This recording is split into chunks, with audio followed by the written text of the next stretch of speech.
continue to move on to our main event of the night. We had Cody Rhodes retaining his undisputed title against Logan Paul. What do you guys think about this match? What do you guys think about the brass knuckles being in play? What do you guys think of this? I mean, I kind of like how they incorporated the brass knuckles and tried to make it a central part of the match in the story. I think they had a press conference during the week where Logan Paul gave the brass knuckles to Michael Cole and said he wasn't going to use them. Then they had the segment on SmackDown where the referee checked Logan Paul and he had the brass knuckles on him, talking about the not my pants and my brother's pants, which was funny. But I like how they incorporated that and tried to at least give this match like some sort of a story, because I know we've all been kind of like critical of how like how the match came together, but we understand the business perspective of it. In ring wise, it was what we expected. I mean, we saw the athleticism of Cody Rhodes mixed with the in ring technical work of Cody Rhodes. What was the move he did? The vertebraker, whatever that. Oh yeah, Cody. Oh yeah. So yeah, he did the banned move, move that's been banned for the longest time, the vertebraker. But the crazy match, but I actually saw online the crazy thing about that. So the agent of that match was Hurricane Helms. Hurricane was actually known for doing that move, I think, in WCW. So that's the reason why I think the reason why they used this. And Hurricane himself said on Twitter that it was the perfect technique and that Logan was safe. But moving on with the match, one funny part I liked about the match was the interaction between Logan Paul and Michael Cole, when Logan Paul was trying to get the brass knuckles. Yeah. And I got to a point where Logan tried to attack Michael Cole, and Corey Graves had to get in between. Yeah, so I know we talked about Michael Cole and Dominic, but we might actually think about Logan Paul and maybe Pat McAfee defending Michael in place of Michael Cole, because that was Are you alluding to Pat McAfee getting a United States title match against Logan Paul? No, definitely not for the United States title, but definitely down. But hell, as a maybe down the line as an attraction match at a WrestleMania or something, probably. Hey, we know Pat McAfee. They are going to Cleveland. No, come on. Cleveland, Ohio. No. Nah, I don't know. That's close to Indiana. Why not? But this was a good match. One moment in that match that I loved when Logan Paul did the frog splash through Cody through the table. Yo, that camera work, that camera shot of him on the top turnbuckle and how they kept like circling him before he did the move. I mean, that was just. Is that a drone? Was that a drone or that it had to be a drone or some camera on the stick? So whatever it was, that was a beautiful camera shot. That's and then when he hit it, like he hits that frog splash clean every single time through the table. No matter who's there, he always hits their chest directly. So that was nice. But other than that, this was a very, very good match. Very good match. Was what we expected. I mean, I know we wasn't a match that we necessarily wanted, but like I said, we understand the business standpoint of it. But it was a very good match. Yeah, no, same. These matches are always entertaining with Logan Paul, even though we kind of already know the finish. It's a showcase match. Yeah, it's a showcase match. Yeah, it's just that's how I felt about it. highlight Logan's skill in the ring. It did what it was supposed to do. Makes Cody a bigger baby face. You get the giant crowd reaction. You show what Logan can do, which obviously, like spots like that, like this frog splash, and then him even doing the buckshot lariat. Whatever. Like, it's just showing how great he is in the ring.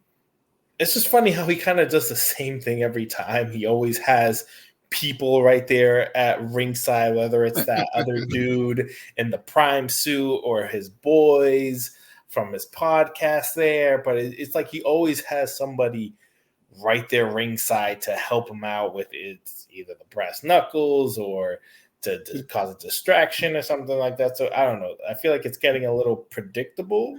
In those senses, but it's just like, For him, I accept it because, like you said, he has the podcast, he has the YouTube success. So he's known to always have like that entourage with him. Yeah. I mean, whenever his brother has fights, he's always there with his brother and the same people. So in that case, because it's kind of like part of his life, I can accept all the run-ins from people because it's just like, yeah, that's Logan Paul. He's a heel. Yeah, but it's like every time it's the same. It's been kind of at least the last all of his matches. He's supposed to cheat. I'm just saying. I'm just saying it's in the same manner. You know, give me something new. They had the Saudi Arabia comedian out there. I forgot his name. Forgive me. The announcer dude. They had him out there. Yeah, he got involved.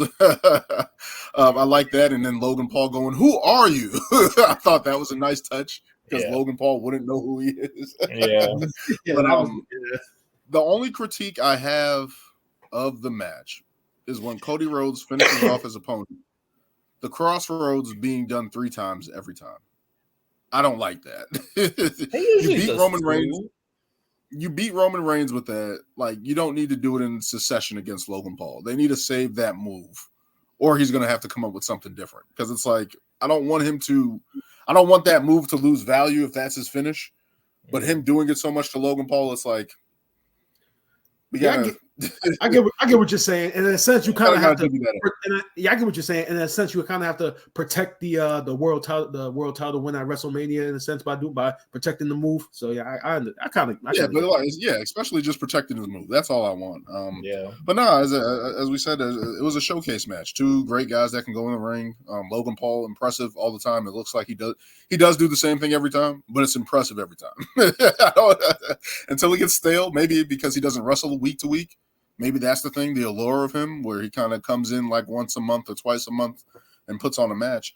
But I just thought it was a good match, good solid match. It got Cody over, got Logan Paul more angst. And I thought it was a good way to end the show. I would have rather had the King of the Ring, Queen of the Ring be the main events at the show if we're going to have that. But overall, I thought it was a good show. I thought they did very well. They always do a good show now in Saudi Arabia. Of course, which I believe was not always the case. They started getting better, but I just remember the Goldberg matches and the DX versus Undertaker and Kane match. Those are the things that stand out. It's funny. No, because I was actually listening to Eric Bischoff earlier, and he was talking about when he worked as an executive for WWE for that little time period in like 2019, and he talked about having to like book these Saudi shows because it was a live reaction show he was doing to King and Queen of the Ring, and he talked about how frustrating it was because it was like you were booking for like three separate people. You had to book for the storylines that were going on TV, then you had to book for the people in Saudi Arabia because they wanted like special like big time matches and wanted like John Cena, Triple H, all these like legends to come in, and then obviously you got Vince McMahon at the time with what he wants. So it's almost like you're booking. They had to book that show with like 3 different people in mind, and it was always the hardest thing to do. Crazy. Thank God everybody's on board now. That's all I'm gonna say. But no, I thought it was a good King and Queen of the Ring. We got our predictions mostly right. We got the right people winning, I think, as well. With Gunther and Nia Jax moving forward as they've been dominant. Interesting, 2 heels winning that moniker this year. So that was interesting as well. But I thought it was a good show.